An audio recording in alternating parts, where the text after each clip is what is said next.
Lectura del Santo Evangelio según San Lucas. En aquel tiempo, Jesús, lleno del Espíritu Santo, regresó del Jordán y, conducido por el mismo Espíritu, se internó en el desierto, donde permaneció durante 40 días y fue tentado por el demonio. No comió nada en aquellos días y cuando se completaron, sintió hambre. Entonces el diablo le dijo: si eres el Hijo de Dios, dile a esta piedra que se convierta en pan. Jesús le contestó: está escrito, no solo de pan vive el hombre. Después lo llevó el diablo a un monte elevado y en un instante le hizo ver todos los reinos de la tierra y le dijo: a mí me ha sido entregado todo el poder y la gloria de estos reinos, y yo los doy a quien quiero. Todo esto será tuyo si te arrodillas y me adoras. Jesús le respondió: está escrito, adorarás al Señor tu Dios y a Él solo servirás. Entonces lo llevó a Jerusalén, lo puso en la parte más alta del templo y le dijo: si eres el Hijo de Dios, arrójate desde aquí, porque está escrito, los ángeles del cielo tienen órdenes de cuidarte y de sostenerte en sus manos, para que tus pies no tropiecen con las piedras. Pero Jesús le respondió: también está escrito, no tentarás al Señor tu Dios. Concluidas las tentaciones, el diablo se retiró de él hasta que llegara la hora. Palabra del Señor. No tentarás al Señor tu Dios. Nos encontramos al inicio de uno de los tiempos litúrgicos que conocemos como tiempo fuerte o tiempo de conversión, la Cuaresma. En él la Iglesia nos invita a discernir mejor la intención fundamental de nuestro corazón. ¿Qué queremos? ¿Qué anhelamos? ¿Qué hay en nuestro interior cuando hacemos las cosas que hacemos? Las prácticas cuaresmales de ayuno, abstinencia, oración y limosna nos introducen en un camino de vida espiritual. Sabemos que este tiempo hace alusión a realidades que afectan al pueblo de Israel y a la vida de Jesús. Por eso, las tentaciones del desierto siguen teniendo actualidad. Tienen que ver con los cristianos conscientes de sus responsabilidades en el pueblo de Dios y con los que ceden ante las distintas formas de seducciones contemporáneas. El Espíritu lo llevó por el desierto. En nuestra lógica de las tentaciones, creemos que allí donde sabemos que está la tentación o el mal, pensamos que no debe estar el Espíritu. Por eso, nos resulta muy extraña la decisión de que Jesús fuera guiado por el Espíritu hacia el desierto, dado que allí es tentado. Es lógico pensar que el Espíritu debería defender a Jesús de las tentaciones, salvarlo del poder del mal, de la desolación. En cambio, no. El evangelista Lucas transforma nuestro modo de pensar el cómo deberían ser las cosas. ¿Por qué lo hace así? Porque la experiencia del desierto es la experiencia de encontrarnos a nosotros mismos en nuestra más cruda verdad. Una persona, cuando está en crisis, cuando se encuentra en desolación, significa que está tocando el propio límite, su propia debilidad, la propia fragilidad. Así estamos nosotros y así hemos estado muchas veces. ¿Y seguimos creyendo en Dios o lo hemos abandonado y hemos asumido e integrado otras formas de espiritualidad, otras prácticas religiosas que no tienen absolutamente nada que ver con Dios y que nos introducen en los campos del maligno? Por tanto, está haciendo un profundo baño de realismo de sí mismo. Tristemente, esta experiencia no nos gusta. Nos es agradable sentirnos débiles y frágiles porque no nos gusta mirarnos con tal sinceridad. No nos es agradable, no nos gusta sentirnos débiles. Quizás este es el motivo por el que no nos gusta ni el desierto ni la desolación. Precisamente es aquí donde interviene el tentador. El tentador no es aquel que te tienta en el desierto o en la desolación, sino el que te dice, sígueme a mí, porque si no me sigues, vas a terminar en el desierto. Aprovecha ahora que puedes. Sin embargo, la vida espiritual nos conduce en la prueba, nos conduce a mirarnos a nosotros mismos en nuestra total desnudez del alma. Pero como esto no nos gusta, dejamos que el tentador nos seduzca, el cual no quiere de ninguna manera que tengamos nuestras crisis, no le agrada que vayamos al desierto, y con tal de que no vayamos es capaz de ofrecernos cualquier cosa, de hacernos creer que aquello no nos conviene.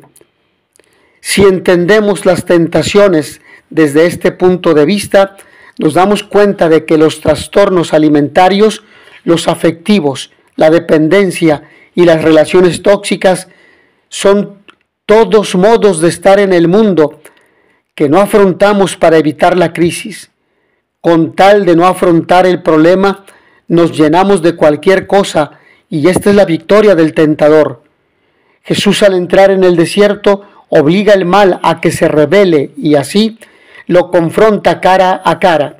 En cambio, el modo en que el tentador opera llevándonos a la destrucción no es haciéndolo de manera explícita, sino disfrazado, oculto y ofreciéndonos continuamente una vía de escape. El mal nos hace vivir en modo alienante, no nos permite estar dentro de la realidad, lo que significa que no vivimos en profundidad nuestro compromiso, sea matrimonial, sea sacerdotal, sea de vida consagrada, sea en los votos religiosos, en la emisión de los votos perpetuos. Nuestra amistad con los otros, nuestra vocación, nuestro compromiso con el trabajo, más bien es como vivir en otra dimensión, escapando de la confrontación, de la realidad y de la verdad. Por miedo de afrontar esta crisis, somos capaces a veces de vender nuestra alma. Pero Jesús, lleno del Espíritu Santo, nos recuerda que debemos aprender a confiar en Dios, aún en los momentos de crisis profunda, aún en los momentos de dificultad, cuando no sabemos qué decisión tomar, cuando pensamos que Dios nos ha abandonado a nuestra suerte. Quien vive en cambio la vida espiritual, esto significa que Jesús estaba lleno del Espíritu Santo y estaba guiado por Él, se da cuenta de que en vez de estar dándole vueltas a los problemas, en vez de estar girando alrededor de la crisis, conviene afrontarlos a pecho descubierto, es decir, de frente, sin cobardía, sin miedo. De la sencillez y simplicidad con la que sabes nombrar tu crisis y tu problema, se ve cuánto espíritu tienes dentro. No te acobardes, no lo ocultes. En cambio, es interesante que a veces nuestra concepción de estar lleno del Espíritu supone que no nos equivocamos. O sea, no hacemos nada mal, no somos débiles, no tenemos crisis y estamos estupendamente. Es decir, negamos, ocultamos la realidad. Esto es un error, porque el punto de partida de la vida espiritual es meternos en la crisis para que podamos afrontar todo aquello que tantas veces hemos aplazado. A Dios no lo podemos engañar. Seamos honestos, sinceros con Dios.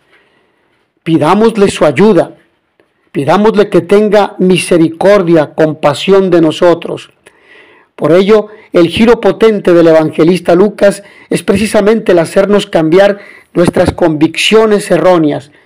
Por tanto, si vienes a rezar para no entrar en crisis, no has entendido para qué sirve la oración. Porque sucede justamente lo contrario. Es la verdadera oración la que te introducirá en crisis y en desolación. Nos han enseñado que la oración nos ayuda a sentirnos bien, que la oración es un psicofármaco, un adormecidor, algo que te adormece, una anestesia para que no experimentes el dolor. Y con tantas corrientes de la nueva era de resguárdate en ti mismo para que puedas evadir el sufrimiento y el dolor, entonces llegamos a la conclusión errónea de que tendremos que recurrir a corrientes de pensamiento hedonistas para evitar el dolor. Pare de sufrir, no siga la cruz, porque Dios no quiere eso, lo cual es un error. Es un error.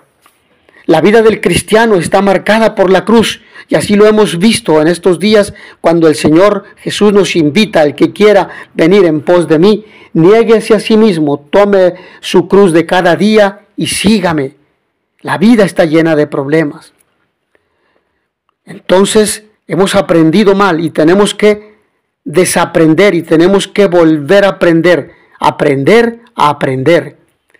La oración de Jesús es la oración que nos lleva a la verdad, al desierto, a la verdad de nosotros mismos. Ese es el desierto, hermanos y hermanas, que me estás escuchando.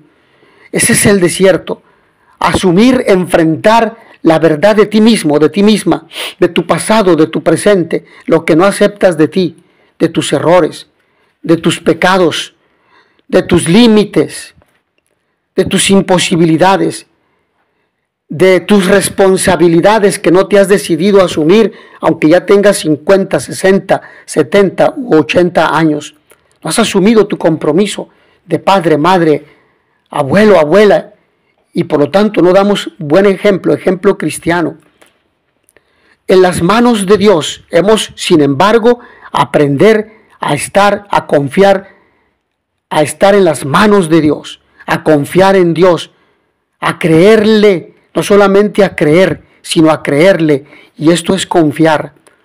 Por ello, la lectura de este evangelio tomado de Lucas nos expone el relato de las tentaciones a las que no solamente Jesús, sino también tú y yo estamos sometidos, enfrentamos.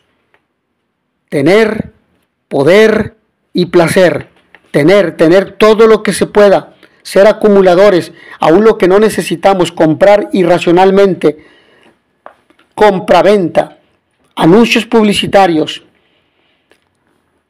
mensajes subliminales que llegan al consciente y subconsciente, al subconsciente, incluso al inconsciente, para hacernos creer que necesitamos de aquella bebida refrescante, de aquella bebida alcohólica, de aquel tabaco, de aquel alimento, de aquellos cosméticos para embellecernos el cuerpo, pero no nos acordamos que también tenemos que embellecer el alma con la confesión, con la oración, con la práctica, la vivencia de la caridad y la misericordia. Podemos resumir así el significado del Evangelio. Jesús afronta 3 tentaciones. Esto viene de la tradición. No es que el número 3 sea determinante y no se explica solamente recurriendo al pueblo en el desierto, aunque es posible que esa es la inspiración de este relato, pero en definitiva son el simbolismo y la realidad de toda la lucha entre el bien y el mal, entre la elección de uno mismo y la opción de Dios, la lucha que tú y yo enfrentamos toda nuestra vida: tener, poder, dominio, mando, sometimiento de los demás a nuestras necesidades, intereses y gustos y placeres. Tener, poder y placer. El placer en todas sus manifestaciones: sexual, sensitivo, intelectual, etc. Que la gente esté sometida, que esté bajo nuestro poder. Y eso es lo que quisiéramos. En definitiva, todas las tentaciones tienen como objetivo romper la comunión con Dios, apartarnos de Dios, haciéndonos creer que el diablo puede sustituirlo y que nosotros podemos formar, forjar, construir, diseñar un proyecto de vida al margen del proyecto que Dios nos ofrece, que es el amor a Dios sobre todas las cosas y al prójimo como a sí mismos, y el reino de Dios. no ir al cielo, porque el proyecto de este mundo y del demonio nos impide ir al cielo. Para Lucas, Jesús es el nuevo Adán, como se expresa por su genealogía. Por eso no tiene otro proyecto de vida que el vivir la comunión con Dios que el primer Adán había perdido. Jesús es el nuevo Adán.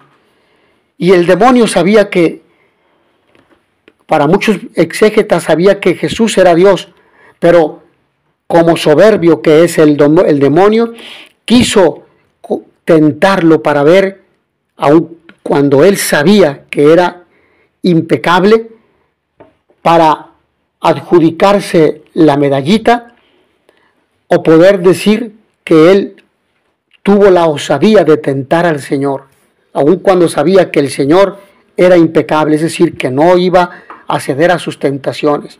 Pero hay otro grupo de biblistas que también afirma que él pensó que era Adán y que por lo tanto sería fácil hacerlo caer en tentación. Tenemos esas dos interpretaciones. Ahora bien, Lucas ha leído esta escena de la tradición según su perspectiva personal. Para él no se trata especialmente de releer en Jesús las pruebas del desierto, como en el caso muy evidente de Mateo, y ni siquiera de contemplar a Jesús vencedor sobre Satanás como el Mesías que rechaza el mesianismo glorioso y político. Lo que él considera en Jesús en el desierto es esencialmente el designio del Padre que está cumpliéndose, y esto lo interpreta según la mentalidad de que no puede suceder sin que se encuentre en su camino el adversario, el que trabaja para que la humanidad se pierda en sí misma. Por eso hemos de ser humildes contra la soberbia que nos puede brotar en forma natural y que nos aparta del reino de Dios. La soberbia que nos hace creer ser buenos y mejores, inteligentes, que lo sabemos todo y lo podemos todo. Este encuentro es solamente la anticipación de otro que será definitivo en la pasión y la cruz, que es la consecuencia de su vida. De ahí que haya reorganizado la tradición primitiva para que todo acabe en Jerusalén, donde Jesús vivirá su pasión. En el caso de Mateo, el orden de las tentaciones es distinto y termina en un monte muy alto, que es toda una figuración. Ambos han leído este episodio en el Evangelio Galileo de la fuente Q. Algunos prefieren llamarlo así.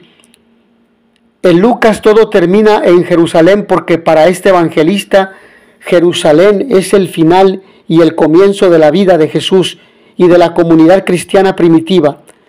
Es en Jerusalén, además, donde han de tener lugar las experiencias del resucitado a los discípulos y, por lo mismo, este triunfo de Jesús en lo más alto del templo es todo un apunte de la victoria sobre la muerte que ha de anunciarse desde Jerusalén hasta los confines de la tierra.